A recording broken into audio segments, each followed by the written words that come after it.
Good morning বন্ধুরা, ছায়া daily ব্লগে সবাইকে স্বাগত জানালাম। আজকে তো শুক্রবার, আর আজকে ব্লগটা এখান থেকে শুরু করছি। সকালবেলা উঠলাম, অনেক কাজকর্ম সারলাম। মেয়ের পরীক্ষা চলছে, তো এখন ফাইনাল পরীক্ষা।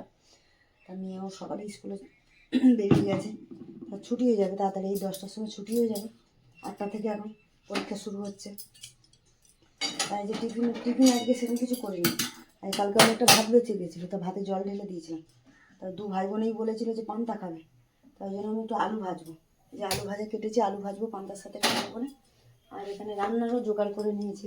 এখানে তোমাদের দাদাভাই আগের দিন মোচা নিয়ে এসেছিল, তাই মোচাটা কেটে আর হলুদ জলে ভিজিয়ে রেখেছি। এখানে আলু কেটে নিয়েছি মোচার জন্য। এখানে করবো। আর যে আমুদি মাছ নিয়ে এসে, আমুদি মাছ নুন হলুদ মাখিয়ে ধুয়ে নুন হলুদ মাখিয়ে রেখেছি। আমুদি মাছের ঝাল করবো। এই মাছের তো অন্য কিছু ভালো লাগে না, তাই আমুদি মাছের ঝাল করবো আর মোচা করবো, মোচার ঘন্ট করবো। কাঁচা ছোলা দিয়ে করবো, নিরামিষই করবো, চিংড়ি মাছ দেবো না। নিরামিষেই ছোলা ভিজিয়ে রেখেছি কালকে রাতেবেলা। এই যে ছোলা ভেজানো আছে, ছোলা ভেজানো দিয়ে চিংড়ি মাছ আরে মোচা ঘন্ট করবো। চলো আলু ভাজাটা বসিয়ে দিই। আজকে ব্লগটা তাহলে এখানেই শুরু করছি, দেখতে থাকো, ভালো লাগবে নিশ্চয়ই। চলো এখন রাখি। চলো বন্ধুরা, দেখো আলু ভাজাও হয়ে গেছে। মেয়েকে পান্তাটা দিয়ে নিয়েও এসে গেছে, খেতে দিয়ে দেবো এবারে মেয়েকে। আর এদিকে মোচাটা যে নুন হলুদ আর অল্প একটু তেল দিয়ে সেদ্ধ বসিয়ে দিচ্ছি। প্রেসারে দুটো সিটি মেরে নিই, দিয়ে তারপরে কড়াতে করবো, তাহলে তাড়াতাড়ি হয়ে যাবে। প্রেসারে সিটি মেরে এটা তো শক্ত জিনিস, এটা সেদ্ধ করতে সময় লাগে। চলো বন্ধুরা, টিফিন তো খেয়ে নিয়েছি, পান্তা আর আলু ভাজা খেয়ে নিয়ে রান্না বসিয়ে দিলাম। এই যে মোচাটা তো সেদ্ধ করে রেখেছিলাম, আমাদের কড়া বসিয়ে দিলাম, তেল দিলাম, জিরে তেজপাতা ফোড়ন দিচ্ছি, একটু গরম মশলা ফোড়ন দিচ্ছি, শুকনো লঙ্কাও দিলাম, দিয়ে ফোড়নটা ভেজে নিচ্ছি। এবারে কেটে রেখেছিলাম আলুটা, আলুটা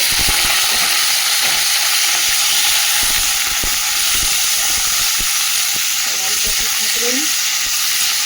এটাকে সেরকম কিছু মশলা দেবো না, আদা জিরে এই মশলা পড়বে। এটা যেহেতু নিরামিষ, নুন হলুদ আদা জিরে বাটা দিয়ে সব আলুটা একটু ভাজা, সব আলুটাতে যে ভেজে নিই মধ্যেই মশলা দিয়ে দেবো। একটু আদা ভুষে নিয়েছি, আর জিরের গুঁড়ো ধনে গুঁড়ো নুন হলুদ কাঁচা লঙ্কা দিয়েছি। এই মশলাটা দিয়ে কষাবো, কষিয়ে তারপরে একটু মোটাটাকে সেদ্ধ করে রেখেছি এটা দেবো। তারপর চলো মশলাটাকে কষিয়ে নিয়েছি, নিয়ে সেদ্ধ করে রেখেছিলাম, তাই এবারে দিয়ে দিচ্ছি। এটা দিয়ে একটু কষাবো, তারপর অল্প করে একটু জল দেবো, ছোলাটাও দিয়ে দেবো, নিয়ে করবো, দিয়ে ভালো করে কষাবো। চলো কষিয়ে চলো বন্ধু, মোচার ঘন্টা তো হয়ে এসছে, যে একদম মাখা মাখা হয়ে গেছে। আর একটু জলটা টানাবো, একটু মিষ্টি দিয়ে দিলাম, কারণ মোচাতে একটু মিষ্টি না দিলে তো ভালো লাগবে না। আর সামান্য একটুখানি ঘি দিলাম, মানে ঘি যেহেতু পছন্দ করে না, অল্প একটুখানি ঘি দিলাম। আর গরম মশলাটা ফোড়নে দিয়েছি, গুঁড়োটা আর দিলাম না। আর একটু ঝোলটা টানিয়ে নিই, মাখা মাখা হয়ে গেছে, এবার নামিয়ে দেবো। এই মাছের ঝালটা বানাবো। চলো বন্ধুরা, মোচার ঘন্টাটা নামালাম, নামিয়ে আর এই যে কড়া ধুয়ে আবার বসিয়ে দিলাম, তেল গরমও হয়ে গেছে। এবার মাছগুলো ভালো করে ভেজে নেবো। ভাতের জলে বসিয়ে দিয়েছি,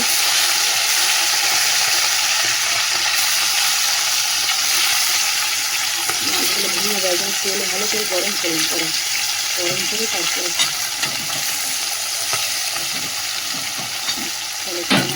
মাছগুলো ভেজে। চলো বন্ধুরা, এই যে মাছ তো ভেজে নিয়েছি, ঠান্ডা গরম লেগে গেছে, গলাটাও ধরে গেছে। এই যে মাছ ভাজা হয়ে গেছে, এখানে ভাতও ফুটছে। আর এই যে তেল তো এর মতো না, খুব তেল দেয় আমুদি মাছ ভাজতে না, অনেক তেল দেবে। তারপরে আবার তেল দিলাম, পেঁয়াজটাও দিয়ে দিলাম, পেঁয়াজটা ভাজি, তারপরে আদা রসুন বাটা দেবো, আর টমেটো কাঁচা লঙ্কাটা বেটে রেখেছি।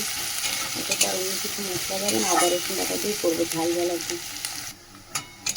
চলো বন্ধুরা, যে পেঁয়াজটা তো ভেজে নিলাম, পেঁয়াজটা ভেজে নিয়েছি, এর মধ্যে যে আদা রসুন বাটা দিয়ে দিলাম, হলে একটু ধনের গুঁড়ো জিরের গুঁড়োটা দিলাম না, একটু ধনের গুঁড়ো দিই, আর একটু লঙ্কা গুঁড়ো দিচ্ছি, আর এখানে দিই টমেটো কাঁচা লঙ্কা বেটে রেখেছি, এটাও দিয়ে দিলাম। দিয়ে ভালো করে মশলাটা কষাবো, কষিয়ে একটু জল একদম একটুখানি দিয়ে তারপরে মাছটা দিয়ে দিয়ে দেবো, তাহলে একদম গা মাখা হবে। চলো বন্ধুরা, মশলাকে ভালো করে কষিয়ে নিলাম, তেলে ছেড়ে গেছে মাছটাকে, অল্প একটু জল দেবো, দিয়ে মাছটাকে গা মাখা করবো। একটু জল দিলাম, ভালো করে ঝোলটা ফুটে তাহলে তারপরে মাছটা দিয়ে দেবো। চলো বন্ধুরা, আমাদের মাছের ঝাল তো হয়ে গেছে। এই যে একটু ধনে পাতা ছড়িয়ে আর না দিয়ে দেবে, এরকম গা মাখা থাকবে। রান্না বান্না শেষ, এবারে চান পুজো বাকি আছে, চান পুজো করবো। চলো বন্ধুরা, রান্না বান্না তো শেষ করলাম, মেয়ে পড়া আছে, পড়তে যাবে, ওই জন্য মেয়েকে আগে খেতে দিয়ে দিচ্ছি। চান পুজো করতে আমার দেরি হয়ে যাবে, ওই জন্য মেয়েকে বললাম তুই আগে খেয়ে নে। তা ওই জন্য ভাতটা বেড়ে দিচ্ছি, যে গরম গরম ভাত। এখানে কালকে একটু লাল শাক ভাজাও আছে, একটু গরম করে নিয়ে। আর এখানে যদি মোচার ঘন্ট করেছি, আর এখানে আমুদি মাছের ঝাল একদম মাখা মাখা করে করেছি। চলো মেয়েকে খেতে দিয়ে দিয়ে চানে যাবো। তাহলে আজকে ব্লগটা এখানে শেষ করছি, দেখা হচ্ছে পরের ব্লগে। চলো টাটা।